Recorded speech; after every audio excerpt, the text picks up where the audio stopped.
yang diceritakan bahwa dia didatangi seseorang yang serupa iblis begitu ya. Cerita-cerita para salaf begitu. Orang-orang soleh begitu diceritakan bahwa Barsiso ini adalah orang yang rajin ibadah kepada Allah Subhanahu wa taala. Kemudian semakin rajin seorang itu beribadah, tentu semakin besar juga setan yang datang kepadanya. Itu. Emang sudah begitu. Semakin tinggi pohon, maka semakin kencang angin yang bertiup kepadanya. Paham atau tidak? Semakin tinggi pohon, semakin kencang angin yang bertiup kepadanya. Jadi kalau ingin derajat kamu tinggi, siap-siap setannya lebih gede. Kalau pengen derajatnya lebih tinggi, siap-siap setannya lebih gede. Kalau nggak mampu untuk melawan setannya, siap-siap derajat kamu turun, bukan malah ke level yang sebelum kamu, tapi bisa ke level yang paling bawah. Begitu juga dalam bisnis. Kalau mau kaya, siap-siap ada orang yang sikut-sikutan. Siap-siap begitu. Kalau organisasi kamu mau maju, siap-siap juga organisasi lain akan berkata yang tidak baik tentang organisasi kamu. Ya begitu saja. Semua manusia itu memang sudah begitu. Akhirnya Barsiso bingung. Barsiso ini rajin ibadah, tapi dia katakan waktunya makan saya makan, waktunya minum saya minum, waktunya istirahat saya istirahat. Tapi ini kok ada orang musafir datang ke tempat kami, tidak ada makan, tidak ada minum, tidak pakai tidur, dia ibadah saja, kerjaannya nangis saja, padahal itu setan. Barsiso mendekat kepadanya, kemudian bertanya, apa kuncinya wahai Syekh? Kenapa kamu bisa khusyuk sekali dalam beribadah? Apa kata setan ini? Wahai Barsiso, saya ini mengatakan kepada Allah, ya Allah minta ampun, minta maaf, istighfar, saya banyak dosa. Saya pernah melakukan zina, saya pernah minum minuman keras, saya melakukan hal-hal yang tidak baik, saya melakukan hal-hal yang dilarang oleh Allah. Maka ketika saya minta ampun kepada Allah, ya Allah saya minta ampun kepadamu karena saya pernah melakukan ini, pernah melakukan itu. Sementara kamu beristighfar kepada Allah, minta ampun kepada Allah, dosa aja nggak pernah ngelakuin. Kira-kira bisa khusyuk nggak? Misalnya kamu berjumpa dengan teman kamu, tiba-tiba maafin ya, padahal nggak pernah ketemu sama sekali, misalnya. Atau bukan sama teman kamu, sama orang yang belum pernah kamu kenal, tiba-tiba berjumpa di majelis ini, tiba-tiba maafin saya banyak sekali dosa, banyak sekali kesalahan kepada kamu. Kira-kira orang gila atau bukan itu? Gila lah, nggak nyambung.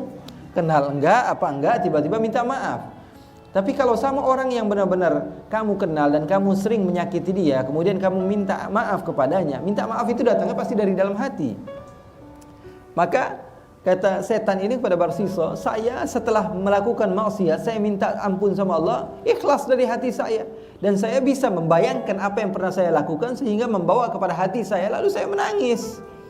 Sementara kamu minta ampun kepada Allah yang ada dalam hati kamu, setiap hari kamu sholat, setiap hari kamu ibadah, setiap hari kamu mengajar, setiap hari kamu berbuat baik, setiap hari kamu beramal. Bagaimana mau khusyuk? Minta ampun, ya Allah maafkan saya. Apa yang kamu minta maaf itu apa? Kamu itu orang baik. Tuh hebat gak setannya? Setannya dia udah gak mempan lagi. Dia bilang orang-orang yang seperti ini tidak mempan dengan godaan-godaan seperti itu. Maka dengan hal-hal yang dilakukan oleh setan seperti trik-trik setan seperti itu. Maka Barsiso mengatakan, iya betul juga ya, masuk akal kamu ini ngomong begitu. Iya kata setan itu, harusnya kamu melakukan dosa, setelah itu kamu minta ampun kepada Allah, supaya setiap kamu minta ampun kepada Allah, kamu bisa khusyuk. Kamu bisa meminta ampun dari Allah kepada Allah Subhanahu wa taala dari dalam hati. Maka ikhwani, kata Barsiso, kamu kasih tahu pada saya, kira-kira dosa apa yang harus saya lakukan? Apa kata setan? Kamu bunuh orang. Bunuh orang. Karena ini adalah dosa yang paling dibenci oleh Allah. Karena bunuh satu orang seperti bunuh semua manusia, kata Allah. Faka'annama qatalan nasa jami'a. Allah sifatkan orang yang membunuh satu manusia, maka seakan-akan membunuh semua makhluk. Wa man ahyaha faka'annama ahyan nasa jami'a. Dan orang yang menghidupkan satu manusia, menyelamatkan kehidupannya, artinya menyelamatkan semua manusia. Allah Subhanahu wa taala paling marah orang yang bunuh orang lain tanpa hak. Bahkan di dalam salah satu ayat Al-Quran, Allah Subhanahu wa ta'ala katakan bahwa dia akan dilaknat oleh Allah dia akan dimasukkan ke dalam neraka secara selama-lamanya. Artinya apa? Khalidina fiha abada, kekal. Bukan syirik, bukan dosa syirik saja, tapi dosa bunuh orang juga bisa menjadikan seseorang kekal. Sebagian ulama mengatakan bahwa betul-betul kekal, walaupun dia memiliki amalia-amalia yang baik, karena dosanya yang begitu besar, sesuai dengan firman Allah, khalidan fiha wa ghadiballahu alaihi wa la'anahu wa a'adda lahu 'adaban alima.